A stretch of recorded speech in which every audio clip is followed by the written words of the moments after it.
하루의 경제 주식 마무리 경주마 새로운 한 주를 시작하겠습니다. 오늘 코스피 코스닥 양시장 1% 이상의 상승세로 마감했습니다.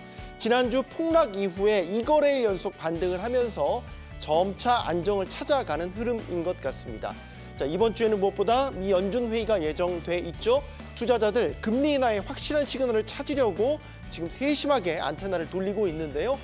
9월 금리 인하의 확실한 시그널을 확인할 수 있다면 다시 우상향으로 가는 시장의 반등도 기대해 볼 수 있을까요? 자, 오늘 월요일 강력한 기술과 이야기 나눠보도록 하겠습니다. 어서 나오십시오. 네, 안녕하세요. 안녕하십니까. 네, 안녕하세요. 자, 이제 7월 말입니다. 오늘도 어쨌든 양시장 지수 자체는 오르면서 마감을 했지만 이슈적으로 보면 되게 시끌벅적했던 건 아닌 것 같고 좀 조용하게 지수가 올랐다. 이런 날이었던 것 같습니다. 박현상 부장님. 일단 좀 어떤 분은 장이 올라서 다행이다. 그게 맞겠죠. 일단 다행이다. 다행이죠. 예, 다행인데 지루하다라는 표현을 하신 분들도 계셨어요. 그러니까 오늘 왜 이렇게 시장이 길지? 왜냐하면은 전반적으로 참여하는 분들 자체가 적었던 느낌이 듭니다.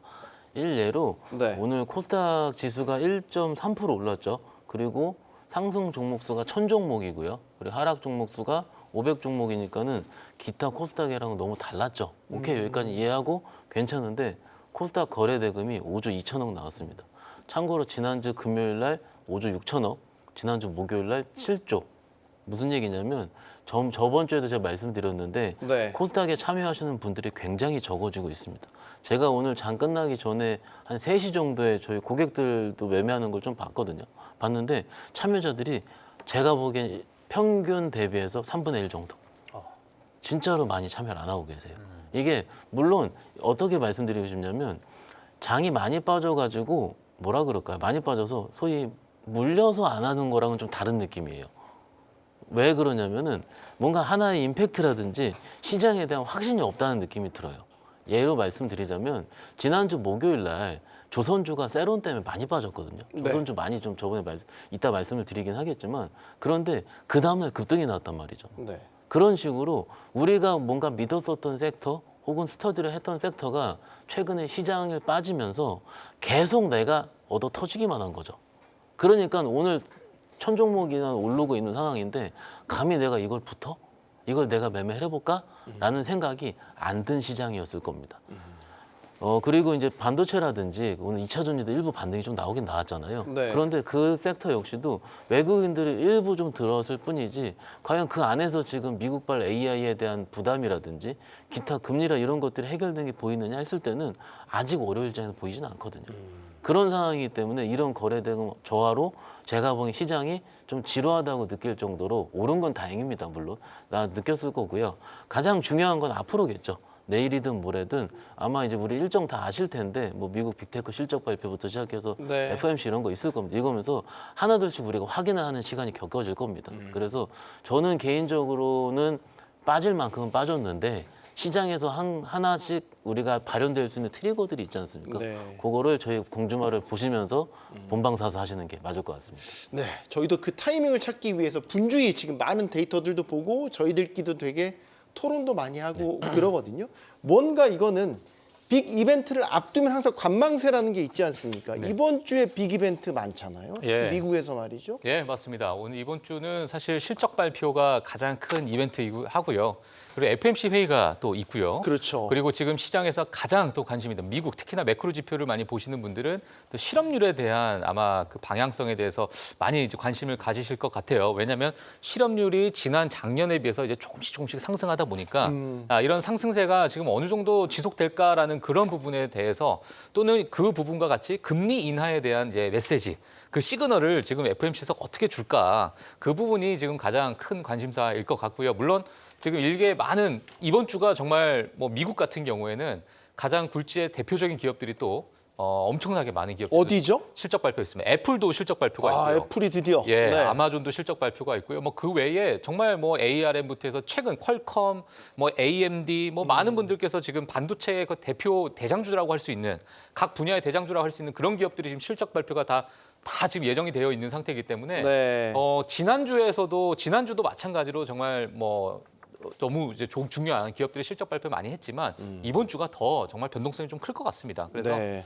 이 부분을 우리가 좀 봐야 될 것 같고요. 사실 지금 미국 시장을 제가 간단하게 조금 먼저 말씀을 드리면 앞서서 이제 박현선 부장님께서 잘 말씀을 국내 증시에 대해서 말씀을 해주셨는데 미국 증시 같은 경우에는 지금 빅테크와 중소형 기술주 간의 러셀 2000 지수라고 제가 말씀드리면 중소형 네. 그 주와의 스프레드가 가장 지난 24년간 이 역사 통계적으로 봤을 때 가장 큰 스프레드를 지금 보여주고 있는 상태예요. 걸려져 확대돼 있다. 확대가 됐어요. 예, 그러니까 지금 중소형주들이 지난 12일 거래일 동안에 네. 10%가 상승을 하고 있는데 S&P 500 같은 경우에 마이너스 3% 하락을 했습니다. 네. 자, 그러다 보니까 이게 크게 섹터 로테이션이 지금 벌어지고 있는 게 아니냐. 그럼 이 부분이 어떻게 지속될 것인가에 대해서 지금 시장에서 큰 관심이 있는 상황이다 보니까 미국 내에서도 약간의 중소형 기술주들, 특히나 과거에 크게 금리 인상 시기 때 정말 많이 빠졌던 기술주들이 지금 다시 반등을 하고 있는 그런 모습을 보이다 보니까 이제는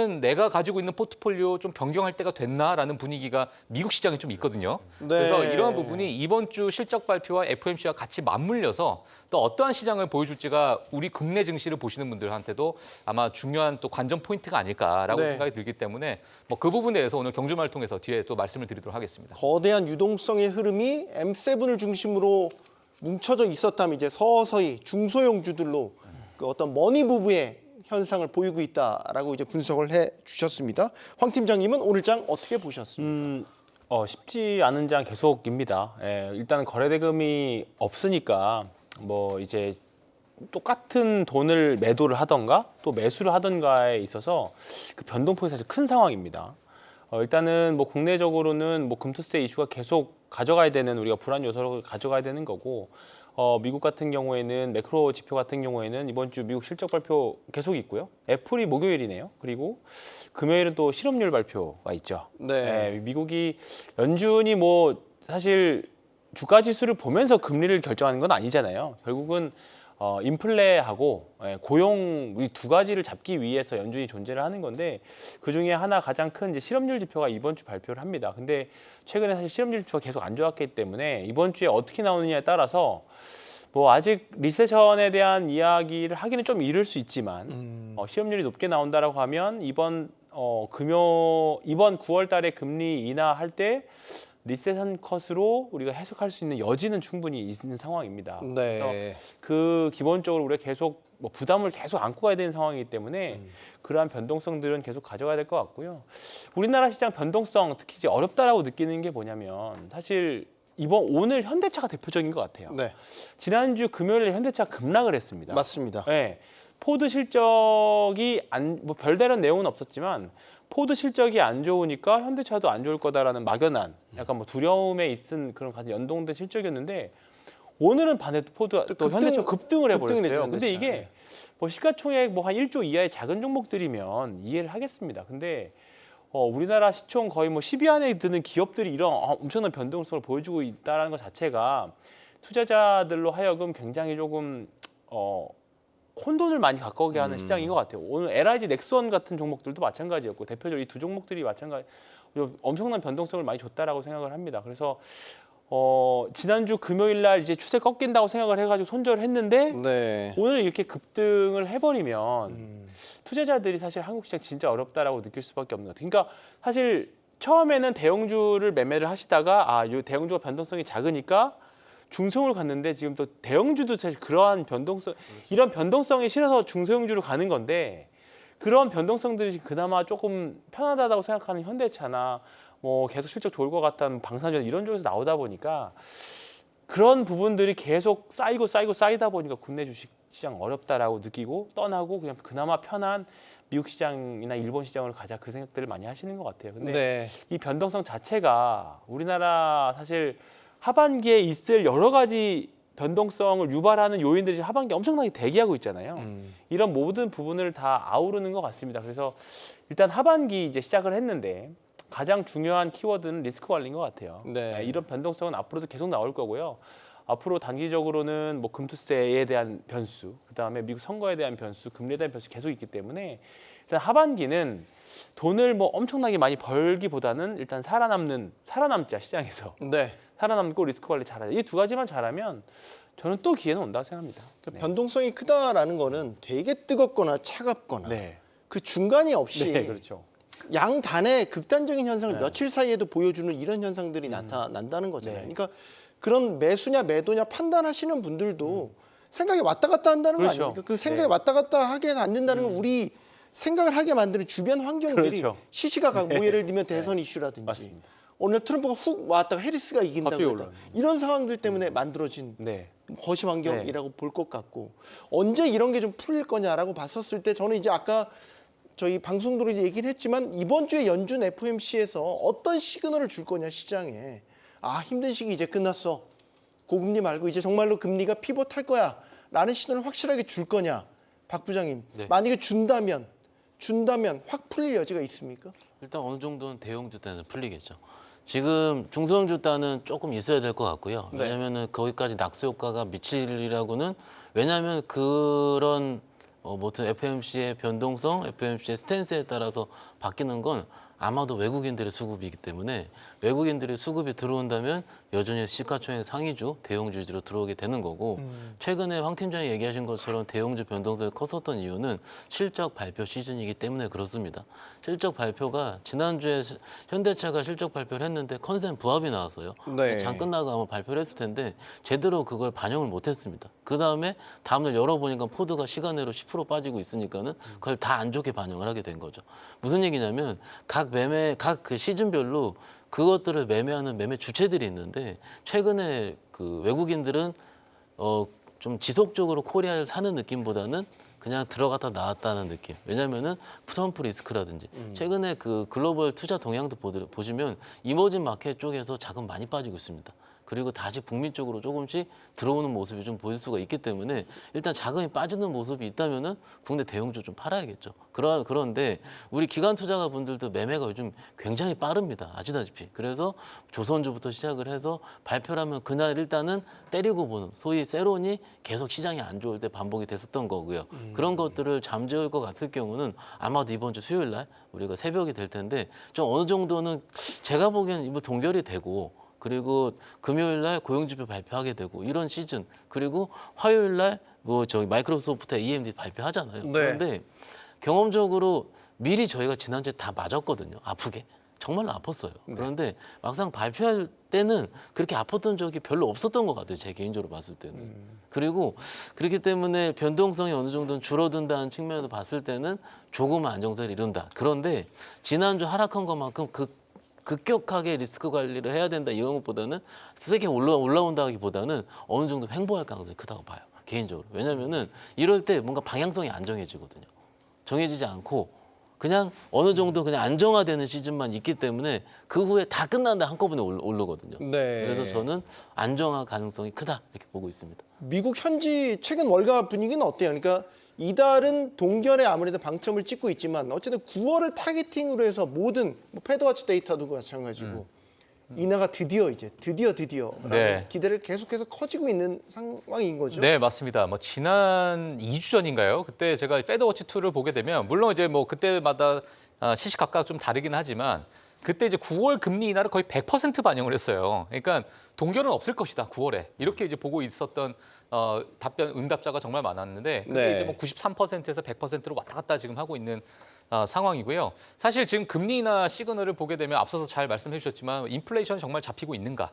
그리고 아니면 실업률이 지금 깨지고 있는가? 아니면 뭐 경기 침체 우려가 더 나타나고 있는가라는 여러 가지 지금 지표에 대해서 시장에서 좀 관심을 갖고 있는 상황인데 물론 실업률은 지금 뭐 조금씩 올라가고 있습니다. 하지만 절대치를 보게 되면 과거의 그 실업률과 비교해서 아직까지도 완전 고용의 상태이기 때문에 지금의 이 상승하는 이 부분 때문에 우리가 약간 우려해서 금리 인하를 빨리 단행해야 된다라고 하기에는 약간 명분이 좀 부족한 상태고요. 네. 그리고 인플레이션 물론 목표치 2%까지 아직 아니지만 잘 잡히고 있는 상황. 지난주 금요일에 또 PC 발표가 있었잖아요. 근데 PC 발표도 그래도 시장에 부합하는 그런 컨센서스에 부합하는 그런 발표치가 나오다 보니까 뭐 그래도 예상대로 흘러가고 있지만 아직까지 뭔가 금리 인하를 단행하기에는 무엇인가가 약간 명분이 좀 부족한 그런 어떤 시장의 분위기가 있는 상황이다 보니까 네. 지금 9월에 금리 인하를 먼저 이야기를 하고 있고 올해 이제 2번의 금리 인하를 지금 100명의 그 이코노미스트한테 로이터에서 설문조사를 했어요. 지난 네. 5일 동안에. 100명 중에 한 80%에서 85%는 9월의 금리 인하 1회, 그다음에 12월의 금리 인하 2회, 그래서 올해 2번의 금리 인하가 있을 것이다라는 과반수가 그렇게 얘기를 했기 때문에요. 네. 지금 시장의 분위기는 그렇게 흘러가고 있다 이렇게 보시면 될 것 같습니다. 알겠습니다. 자, 전반적인 컨센서스의 무게는 9월을 시작해서 연말까지 이 두 차례의 금리 인하 가능성에 가장 방점을 두고 시장은 바라보고 있다라는 거. 우리 시청자님께서 댓글을 남겨주셨는데 참 이건 소개를 꼭 해드리고 싶어요. 이 말이 딱 맞는 것 같아요. 아무리 주식이 싸게 보여도 먹을 것이 없다는 게 중요한 거 아니에요. 이게 정말 지금 시장 상황을 정말로 정확하게 딱 지적하고 계신 거 아닌가 싶어요, 황 팀장님. 먹을 게 어렵죠. 먹기가 있긴 있습니다. 사실 저는 그렇게 생각하지는 않고요. 오늘도 보면 시장의 감동 파괴를 이렇게 하시면은 네. 근데 이게 지금 일단 먹을 거를 샀는데 네. 이게 진짜로 맛있는 건지 아니면 알고 봤더니 속에 빈 껍질만 있었던 건지 그걸 구별하기가 사실 어려운 시장인 거죠. 네. 항상 시장에는 주도주가 있었고 왜냐하면 아까 저는 계속 거래대금이 계속 문제인 것 같아요. 거래대금이 없다 보니까 그거가 이게 그 주식이 진짜 먹을 건지 아닐 건지 이게 확인이 서지 않는다는 거. 그게 가장 중요한 것 같습니다. 지금 뭐 사실 또 미래 내년쯤 갔을 때 지금의 삼양식품이나 지금의 뭐 이제 과거의 H병과 관련된 종목들이 분명히 있긴 있을 겁니다. 근데 예. 그거를 확인하기가 좀 쉽지가 않은 거죠. 이게 싸다고 생각해서 들어갔는데 더 꼬꾸라질 수도 있는 거고 그런 부분들이 많이 있기 때문에 그렇다 생각을 하고 있고요. 그래서 그렇다 보니까 매수 버튼을 누르는 데 있어서 종가에 매수를 할 것도 하루 더 참아보자. 이렇게 되는 거고 장중에 매매 한번 할 것도 참아보자. 이게 되다 보니까 시장 전반적으로 계속 매기가 좀 수급이 약화되는 그리고 오히려 이제 주식이 매수세가 없다 보니까 그냥 주식은 그냥 줄줄줄 흘러버리는 그런 현상들이 계속 반복되는 것 같은데 네. 올해 이번 달 이제 7월이 거의 끝났으니까 8월이 올해 정말 분수령이 되는 이벤트들이 많이 있는 것 같아요. 어차피 금리 인하는 지금 94% 정도 금리 9월 달 인하 보고 있는 것 같으니까 그건 기정사실로 가는데 네. 그거를 과연 시장에서 공교롭게도 이번에 FOMC 끝나고 실업률 발표하거든요. 그러니까 이제 사실 이번에는 거의 동결을 본다라고 하면 결국은 다음 이제 이번에 실업률 발표 난 이후에 8월 달 그리고 9월 달까지 FOMC 시장이 그나마 올해 좀 편하게 그나마도 해볼 만한 시장이지 않을까. 내년에 대한 힌트도 좀 주면서. 그러면은 매크로 장세가 네. 펼쳐질 수도 있는 하반기에는 그렇죠. 그럴 가능성을. 네. 8월 말에 또 엔비디아 실적이 그때 발표하기 때문에 어떻게 보면 그때까지는 주가가 이미 반도체 주식들은 많이 떨어져 있고 하다 보니까 좀 기대감으로 또 리바운딩이 또 나올 수 있는 장세이기는 합니다. 네. 그렇다 보니까 투자들의 생각들이 조금 올라가면 팔아야지 또는 저항선이나 닿으면 그냥 바로 팔아야지. 뭔가 이제 올해 상반기처럼 막 주식이 쭉쭉쭉 뻗어나가는 걸 기대하기보다는 주식 수익 난 것들을 좀 챙기고 가자라는 현상들이 계속 반복되다 보니까 네. 계속 이제 하시는 분들만 하는 거죠 이거를. 그러다 보니까 지수는 계속 맴돌고 계속 이제 좀 어떻게 보면 시장이 좀 세게 뭐 시원하게 뻗어나가는 그런 느낌이 없는 시장인 거죠. 박현생 부장님 어때요? 우리 시청자님께서 주식이 싸게 보이는데 먹을 건 없다. 이게 지금까지 학습 효과 때문에 그렇습니다. 네. 내가 좀 좋은 주식을 싸게 사서 적어도 1, 2주 안에 어느 정도 수익이 좀 나야 되는 게 인지상정이에요. 왜냐하면은 대형주를 사면서 이게 싸게 보인다 생각하시는 분은 별로 없을 겁니다. 내가 스터디된 좀 작았던 주식 중에서 그래요. 화장품이요. 화장품 주식이 정말로 이 섹터가 아마존 프라임데이 때 국내 업체들이 상위권에 랭크도 됐었고 조금 있으면은 실적 발표도 하게 되면 빠질 때 내가 사야지라고 생각을 하셨을 거지 않겠습니까? 네. 그런데 지난주에 올라갔다 말았다 올라갔다 빠졌다 이랬어요. 그래서 오늘 화장품의 대표 주식인 실리콘투가 거의 8% 급등이 나왔거든요. 네. 나와도 박스 상단에 오질 않았습니다. 어제 만약 오늘 안 올랐으면 박스 깨가지고 저가로 빠질 뻔했어요. 그런데 오늘 드라마틱하게 오늘 조금 오른 거죠. 8%는 오르긴 했지만 이게 과연 기술적으로 봤을 때 신고가라든지 혹은 좀 더 우리 투자자들이 들어갈 수 있는 위치를 했을 때는 아니거든요. 그게 투자자분들이 똑같이 생각을 하는 거예요. 오늘 시장에 없던 게 뭐냐면요. 생각이 났어요. 흥분이 없어요. 오늘 시장에는. 원래 일반적으로 시장이 바닥 찍고 올라올 때는요. 코스닥 3% 오른다. 혹은 내가 이 중소형주 내가 사야지. 네. 지금 못 사면 다른 사람이 살 거야 하는 약간의 흥분 상태로 들어가게 되거든요. 저도 그래요. 근데 오늘 대부분 증권사 직원들, 투자자들은 그런 거 없었을 겁니다. 시니컬하다 이거예요? 시니컬하죠. 왜냐하면 내일도 저는 이 정도 수준일 거라 생각을 해요. 지난주처럼 급격하게 뭐 다시 2,600대 떨어진다 이런 건 아니거든요. 그렇지만은 이걸 과연 나 다음에 더 흥분을 할 수 있는 매수 주체들이 얼만큼 더 있겠느냐? 없는 거거든요. 그러니까 5조 나온 거죠.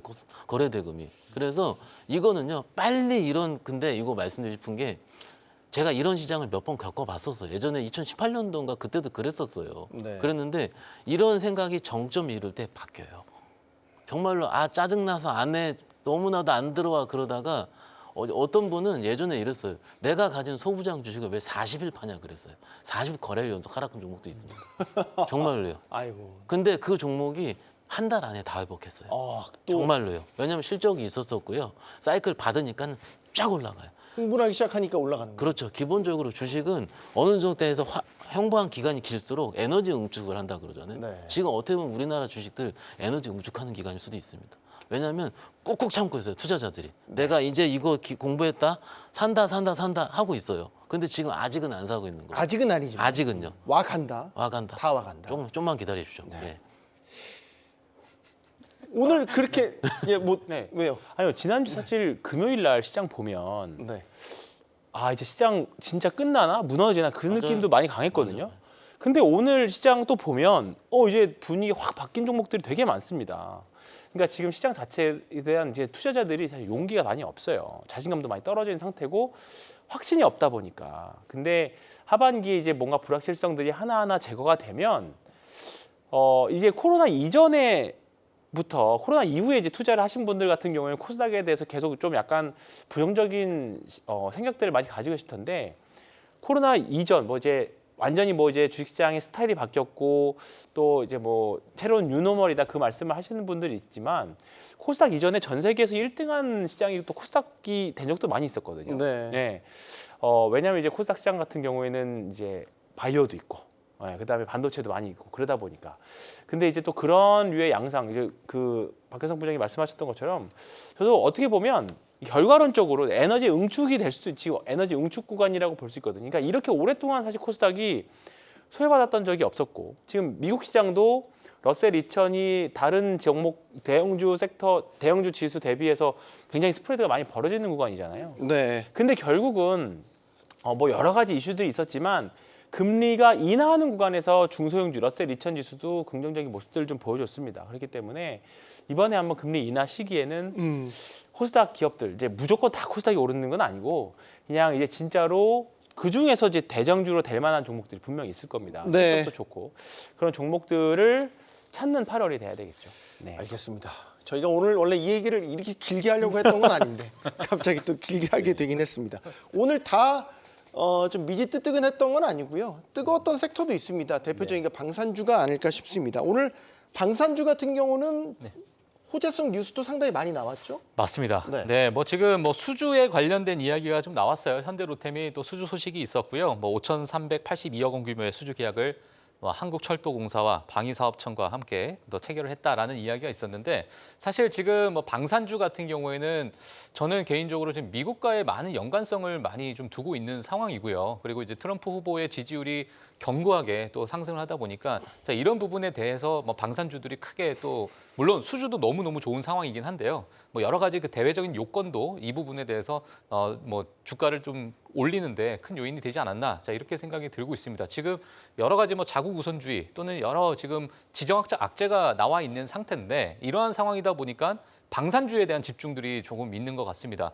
지금 미국에서요 정말 재미난 흥미로운 설문조사가 나왔는데 네. 매달 뱅크 오브 아메리카에서는 펀드 메이저 설베이가 있어요. 네. 근데 이제 과거에 우리 매달 이렇게 나오잖아요. 매달 나오게 되면 그 글로벌 펀드 매니저들이 어떤 이야기를 하냐면 앞으로 너희가 봤을 때 글로벌 증시 또는 여러 증시 상황을 봤을 때 무엇이 가장 리스크가 크냐? 네. 항상 부동 1위가 인플레이션이었습니다. 네. 근데 이번 7월 달에 그게 바뀌었어요. 뭘로 근데 바뀌었습니까? 1위가 뭘로 바뀌냐면 지정학적 악재로 바뀌었습니다. 2위가 인플레이션으로 내려왔고요. 네. 그러니까 지정학적 악재 상황을 우리가 좀 지켜봐야 되는 상황이고 지금 중동 지역도 좀 난리가 났어요. 사실 이게 외신으로 많이 다루지 않다 보니까 지금 사람들이 약간 잊혀져 가고 있을 수 있지만 지금 예멘과 이스라엘 또는 헤즈볼라 이스라엘 여러 가지 전쟁 전쟁이 지속되고 있는 거고 지금 더 긴장감이 고조가 되고 있는 상황이거든요. 네. 그리고 러시아 같은 경우에는 또 GDP가 5% 상승을 하고요. 그리고 러시아 같은 경우는 오히려 경제 성장, 그러니까 특히나 제조업이 상승하다 보니까 오히려 지금 전쟁을 일으킨 국가가 더 경제 성장을 이루고 있다. 네. 이러한 이야기가 나오고 있는 상황이다 보니까 여러 글로벌적으로 방산에 대한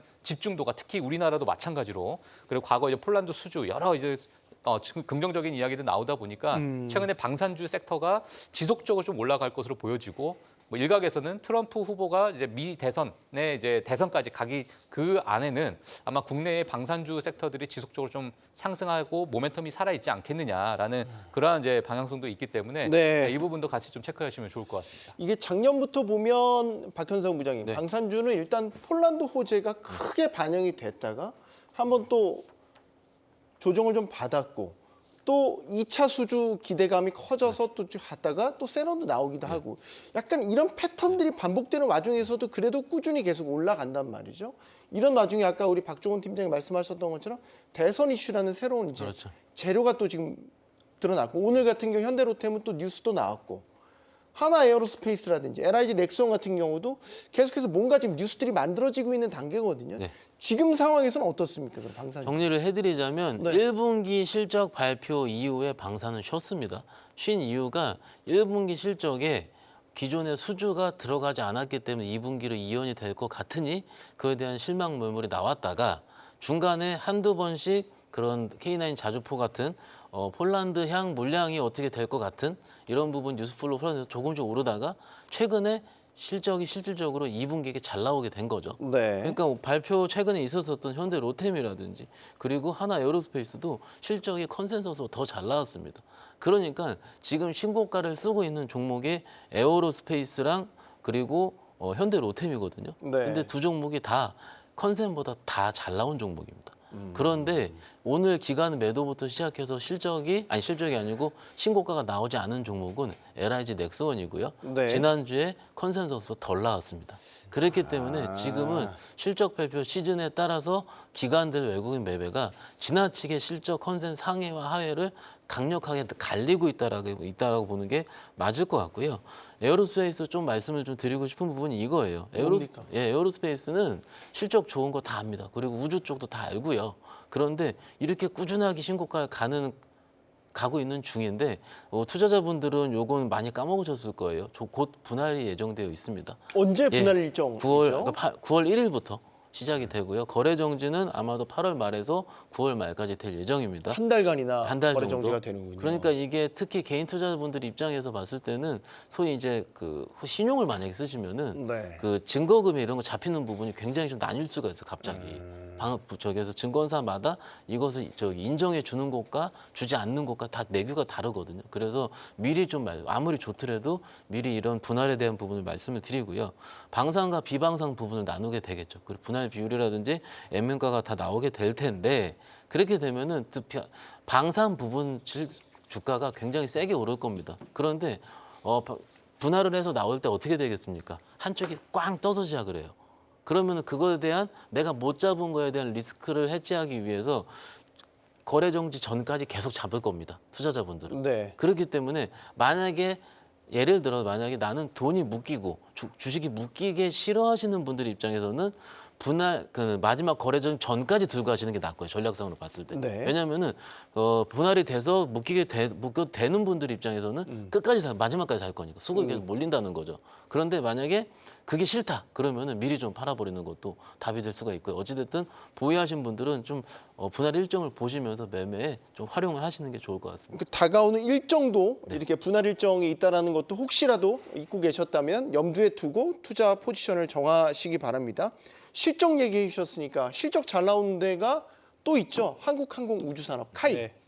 카이 같은 경우도 오늘 시장 예상치보다 훨씬 네, 더 나왔습니다. 웃도는 실적 나왔지 않습니까? 일단은 방산주 전반적으로 일단은 뭐 LIG 넥스원이 조금 안 좋긴 했어서 좀 변동성이 좀 있었지만 전반적으로 그 긍정적으로 나오는 것 같아요. 한국항공우주도 예전에 한번 그 이제 훈련용 전투기 한번 실패한 이후에 네. 사실 모멘텀이 조용했었거든요. 미국 고등훈련기 그렇죠. 수주 사업에서 이제 맞습니다. 보잉에 밀렸죠. 네. 네. 그 당시에 기억에 저희가 한국항공우주랑 로키드 마틴이 같은 컨소시엄이었고 보잉이랑 사브가 같은 컨소시엄이었었는데 계속 앞서가다가 막판에 조금 이제 그 비용적인 측면에서 역전을 했죠. 근데 거기 아마 엎어진 걸로 알고 네. 있습니다. 다시 재입차를 한다는 재입차를 한 걸로 알고 소식이 있기 있죠? 때문에 그런 부분들이 한국항공우주는 잠재적으로 계속 가져가고 있는 거고 그 사이에 사실 동남아 쪽에서 굉장히 많이 수주를 했었죠. 고등훈련기 같은 경우에는. 네. 그런 부분들이 이제 앞으로 긍정적으로 좀 그 이제 계속 긍정적으로 전 반영이 될 거라고 보고 있고 이름 자체가 사실 우주 산업 쪽이잖아요. 네. 그것보다는 사실 이제 우리나라 이제 우주항공청 개설하면서부터 이제 본격적인 수혜를 받을 수 있을 거라고 생각을 합니다. 근데 다만 뭐 이름에서 주는 약간 뭔가 공기업 같은 그런 이미지가 좀 있기 때문에 네. 탄력은 다른 종목 대비 좀 더 떨어질 것 같아요. 예, 그런데 이제 좀 중장기적으로 투자하시기 좋은 종목은 한국항공우주이지 않을까. 예, 그렇게 좀 보고 편안하게 가실 종목들은 네. 뭐 소부장, 삼성전자와 소부장 그런 관계를 좀 보시면 될 것 같아서 그 말씀을 좀 드리겠습니다. 네. 네. 한국항공우주산업은 민영화된 기업입니다. 네. 민간 기업이니까 이름 가지고 혹시라도 네. 헷갈리시면 안 되겠다는 생각을 하게 되고 방산주도 그렇지만 요즘에 또 주목을 많이 받았던 게 조선주잖아요. 조선주는 사실 이제 트럼프 트레이드 네. 수혜주로서도 또 조선주가 또 예. 포함이 됐더라고요. 예. 아니 뭐 전부 다 트럼프 수혜주예요. 오늘은. 갖다 붙이면 다 트럼프 그런 것 수혜주가 같습니다. 되는군요. 예. 자, 그래서 오늘 조선주가 사실 최근에 뭐 사실 연초부터 이런 이야기가 정말 많이 나왔죠. 슈퍼사이클이 도래했다라는 이야기들이 정말 나오고 있는 상태고요. 사실 이게 저는 이게 완전히 제 개인적인 생각이긴 한데 네. 지금 미국의 그 조선업 상황 자체가 거의 그러니까 조선업 그 점유율을 봤을 때 글로벌 점유율을 봤을 때 0.3%밖에 되지 않아요.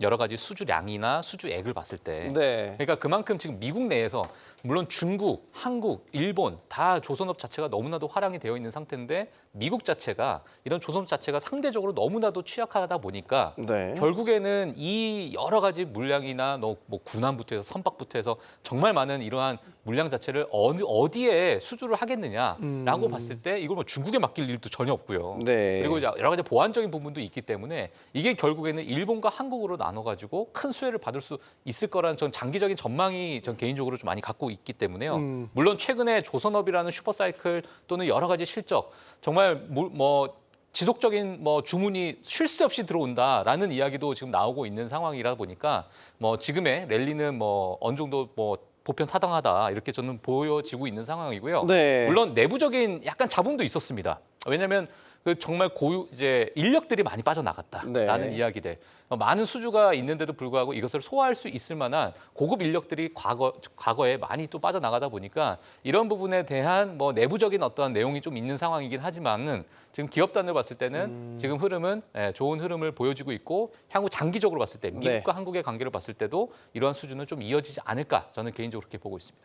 조선이 잘 된다라는 거는 배를 많이 만들어야 되잖아요. 기본적으로 배를 많이 만들려면 우리가 배를 어디에 쓰냐라고 봤었을 때 일반적으로 수출할 때도 많이 쓰고 LNG 에너지 같은 거 나를 때 쓰고 이런 것들 전반적으로 경기가 좀 뜨겁게 달궈져야 이런 것들도 많이 만들고 그러지 않습니까? 예. 그런 추세로 봤었을 때 지금 슈퍼 호황기에 진입할 시기가 왔다. 이제 이런 전망이 나온단 말이죠. 일단- 근데 여기에 대해서 100% 동의하시는 분도 있지만 또 동의하지 않는 시각도 있고 아직은 좀 이 부분에 대해서 설왕설래가 있는 것 같아요. 그거는 계속 아마 설왕설래 있을 것 같아요. 왜냐하면 지금 매크로 경기가 좋아진 건 아직은 안 보이잖아요.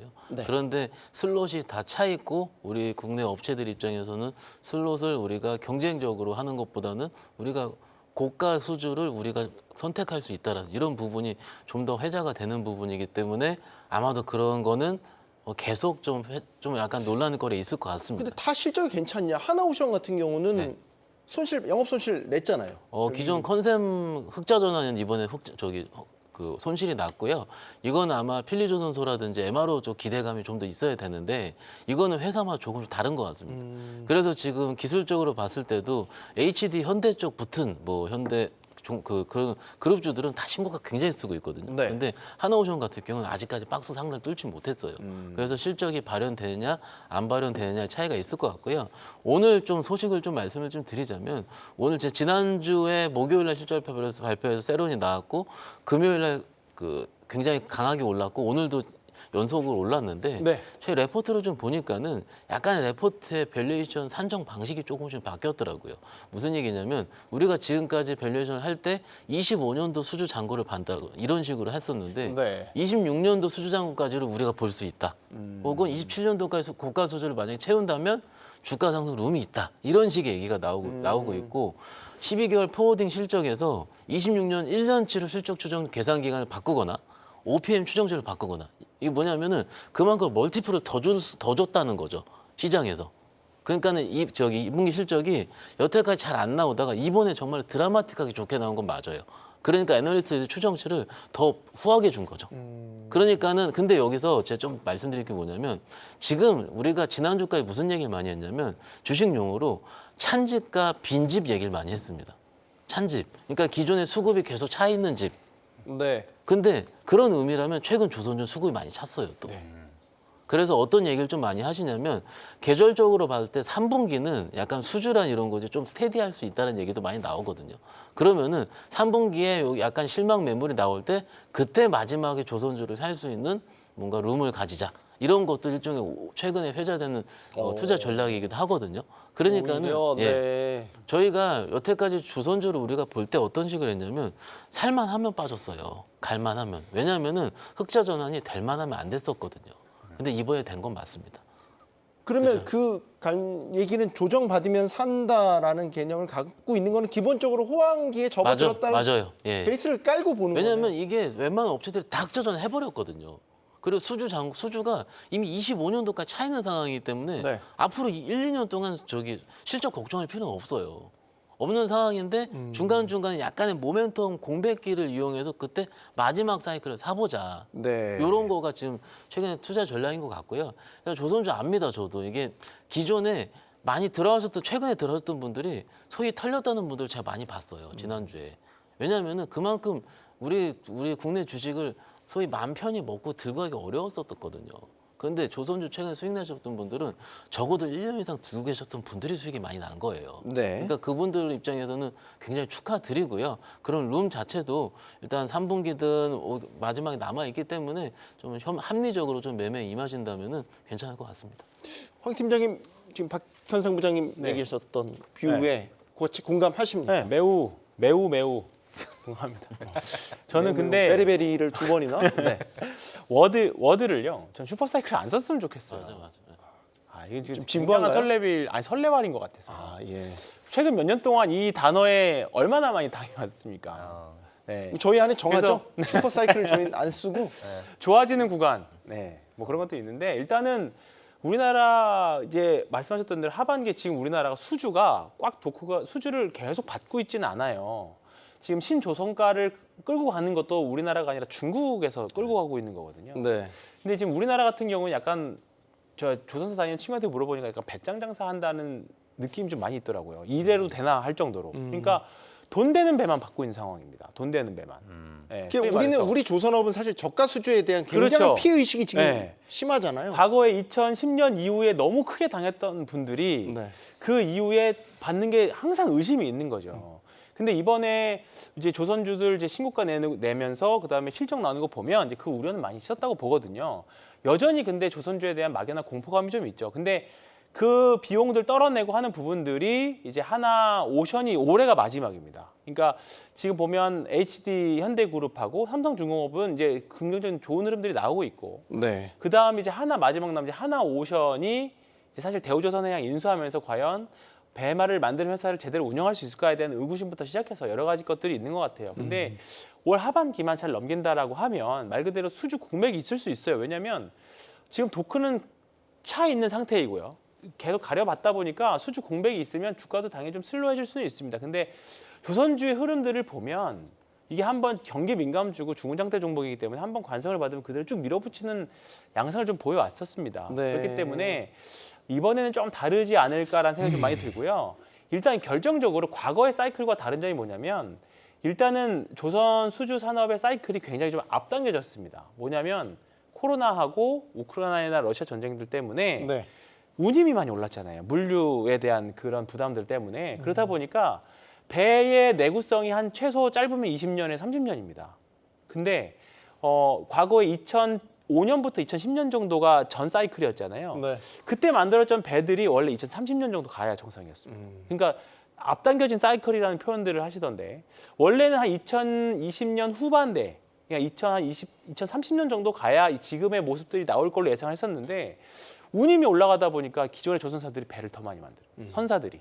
그렇다 보니까 사이클이 당겨지면서 만들었고 거기다가 친환경 선박에 대한 이제 그 필요성이 또 대두됐죠. 사실 친환경 선박 뭐 사실 뭐 그냥 LNG 안 쓰고 그냥 일반 뭐 벙커CU 쓰든 디젤 쓰든 그냥 벌금 내고 만다라고 하는 배들도 많이 있지만 일단은 이런 쪽에서의 교체 수요도 많이 있기 때문에 일단은 센티적으로도 그렇고요. 숫자로도 그렇고요. 지금 구간에서는 조선주들은 하반기에 눌리면 지금 사실 단기간에 좀 많이 올라왔습니다. 네. 많이 올라왔죠. 아마 조정이 좀 나올 건데 이렇게 된다라고 하면 조선 기자재 업체들, 뭐 엔진 사업 부분도 그렇고요. 뭐 한국카본이나 본행제 같은 회사 하는 회사들 여러 가지 측면에서 좀 조선주들 보시면 좋을 것 같고 잘 모르겠다 그러면 저는 ETF 사시는 것도 좋은 것 같아요. ETF. 큰 알아서. 어떤 한 종목에 대한 뭐 네. 리스크를 다 그냥 감당하지 못하실 분들 내가 이 종목에 대한 마켓 타이밍을 못 잡겠다 싶으면 그 말이 있잖아요. 그러니까 좋은 기업을 적당한 가격에 사자. 애매한 종목을 최고의 타이밍에 사는 게 어렵고 좋은 섹터에 있는 기업들을 적당한 가격에 사는 게 더 중요하다고 생각하거든요. 그러면 이걸 다 그냥 아울러서 평균치를 살 수 있는 게 결국 ETF니까 ETF로 접근하시는 방법도 좋을 것 같아요. 왜냐하면 이게 이 ETF 같은 경우에는 그 대형 조선사들의 편중이 좀 높다 보니까 네. 거의 개별주처럼 움직이거든요. 그렇기 때문에 뭐 이렇게 ETF 샀다가 변동성이 낮을까 그렇게 생각하지 않으셔도 됩니다. 알겠습니다.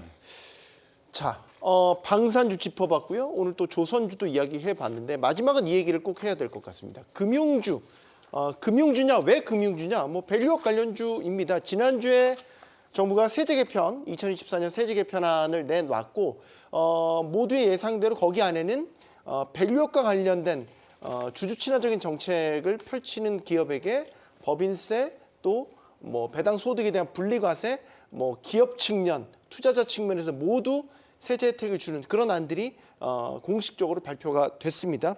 자, 그런 기대감이 반영된 것 같죠? 오늘 금융주가 네. 또 신고가 52주 신고가였어요. 네, 맞습니다. 오늘 뭐 정말 금융주 같은 경우에 정말 엄청난 상승을 좀 보여주고 52주 신고가를 뭐 갱신을 했습니다. 네. 뭐 사실 이 밸류업 프로그램 하게 되면 국내 증시 오늘 올해에 들어서 가장 화두에 오르는 그러한 단어가 아닐까라고 생각이 들고요. 물론 중간중간에 이 밸류업에 대한 실망감도 분명히 투자자분들께서 있으셨고 그리고 이게 너무 또 과시화되지 않다 보니까 이게 도대체 어느 방향으로 가는 것인가에 대한 의구심도 분명히 있지만 지금 주가는 뭐 그대로 금융주 같은 경우는 52주 신고가를 또 보여주고 있다. 이게 바로 이제 대변하고 있는 것 같아요. 근데 최근에 들어가지고 현대차도 오늘 뭐 좋은 흐름을 좀 보였고요. 네.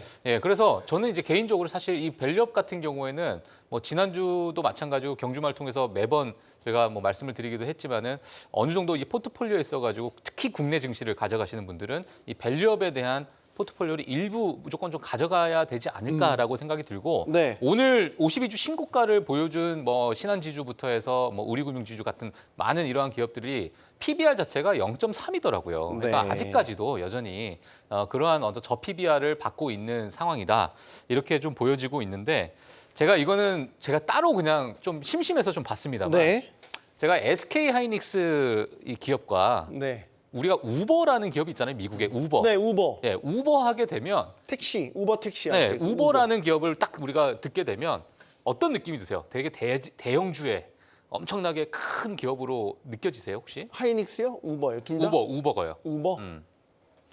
대형주란 느낌은 안 돼요. 약간 네. 느낌이 그냥 중소형 기술주 느낌이 있잖아요. 네. 근데 이제 우버라는 기업의 시총이 186조예요. 그렇게 높아요? SK 하이닉스가 143조고 146조인가요? 네. 뭐 그 정도인데, 그러니까 그러니까 그만큼 제가 말씀드리고 싶은 게 뭐냐면, 이건 미국에 있는 물론 PER이 높고 고평가되어 있는 건 맞지만 어느 정도 뭐 일각에서 고평가됐다 하지만은 그만큼이나 지금 국내에 있는 많은 기업들이 너무나도 우리가 프리미엄을 제대로 받고 있지 못하다라는 생각이 저는 이 두 기업의 비교만 보더라도 저는 딱 네. 생각이 들 정도로 자 그래서 오늘 사실 밸류업에 대한 이야기를 지금 말씀하신 제가 잠깐 세긴 했지만 오늘 이제 금융주부터 해서 현대차 지금 최근에 밸류업에 대해서 자사주 소각하는 그런 기업들에 대해서는 우리가 지속적으로 연말까지 뭐 세법이 개정이 되고 여러 가지 이러한 이슈들이 연속적으로 좀 나올 거라고 생각이 들고 이건 뭐 여러 이제 국회 차원에서 우리가 얘기를 해야 되기 때문에 같이 보시면 좀 좋을 것 같습니다. 예. 하이닉스가 우버보다 시총이 못하다니 말도 안 되죠. 공을 하나 더 하이닉스에 붙여야 된다고 이현사 힘차게 외칩니다. 지금 밸류업과 관련돼서는 한켠에서는 여전히 걱정이 있는 건 이게 결국 지금 거대 야당, 그러니까 여소야대 국면이기 때문에 결국 다 입법 사항이고 야당이 동의를 해줘야 되는 거고 그렇기 때문에 여전히 한켠으로 걱정도 하고 계신 것 같아요. 하지만 밸류업이라는 거에 있어서는 사실 여야 공이 상관없이 다 가야 되는 길인 건 다 알고 있는 것이고 그러니까 기대감과 우려감이 혼재되는 가운데 있지 않나라는 생각을 하게 되는데 박 부장님 의견도 궁금합니다. 일단 뭐 가장 핵심은 이제 금투세 논란이 되겠죠. 지금 우리가 그 밸류업 같은 경우 밸류업이라든지 밸류업 이런 부분은 충분히 IS 계좌부터 시작을 해가지고 이미 여야가 동의된 부분이에요. 근데 동의되지 않은 부분 같은 경우는 금투세를 시행하느냐 마느냐 언제가 되느냐 이런 여러 가지 부분이 되거든요. 그런데 일단 지금 수급적으로 봤을 때 그 우리 기관 투자가라는 외국인 투자가들이 밸류업 관련주들로 쏠리는 건 맞습니다. 그러니까 상대적으로 개인 투자자들이 좋아하는 관련주들을 쏠리지 않고 그걸 팔고 일로 오르는 거죠. 그런데 오늘 신한지주도 신고가가 나왔는데 오늘 이런 얘기를 하시더라고요. 하나금융지주는 안 가요. 지금 보시면 우리가 뉴스단을 살펴보고 신고가 난 주식만 얘기해서 그러거든요. 근데 막상 은행주 한번 눌리면은요 몇 달 눌립니다. 몇 달. 그래서 지금 우리가 이렇게 볼 때 오늘 신한주가 오른 이유는 아시다시피 주주 환원율 50% 늘리겠다, 배당 높이겠다, 그리고 ROE 110% 달성하겠다, 주식 감축하겠다 이런 부분이 실질적으로 선진화 계획으로 나와서 그렇습니다. 결론적으로 이런 여러 가지 스케줄들이 나올 때 주가가 빠르게 반영하는 현상들은 계속될 것 같고요. 그렇기 때문에 뭔가 밸류업이라서 내가 지금 오늘 5% 떴다 신고가 날 때 잡는 거는 저는 제가 보기엔 반대고요. 그러면 금투세 문제가 만약에 8월에 다음 달에 해결이 됐어요. 뭐 폐지든 시행 유예든 혹은 단계별 뭐 유행인 폐지든 지금 정치권에서 나오는 안대로 어쨌든 내년 시행은 기본적으로 아니다라는 부분이 결정이 되면 지금 실제 투자자들이 갖고 있는 근본적인 특히 코스닥 시장 같은데 확 풀립니까? 저는 뭔가 제동 장치가 풀린 것처럼 저는 꽤 풀린다 생각을 합니다. 얼마나 풀릴까요? 분위기가 확 달궈질까요? 사실은 제가 달궈졌네요. 죄송합니다. 제가 진정하고. 사실은 이게 저희는 호흡을 하잖아요. 투자자분들이랑. 그런데 대부분 그러니까 꽤 많은 금액을 하시는 분들이 이 이슈 때문에 실질적으로 주식 매수 집행을 안 하시는 분들이 많이 있습니다.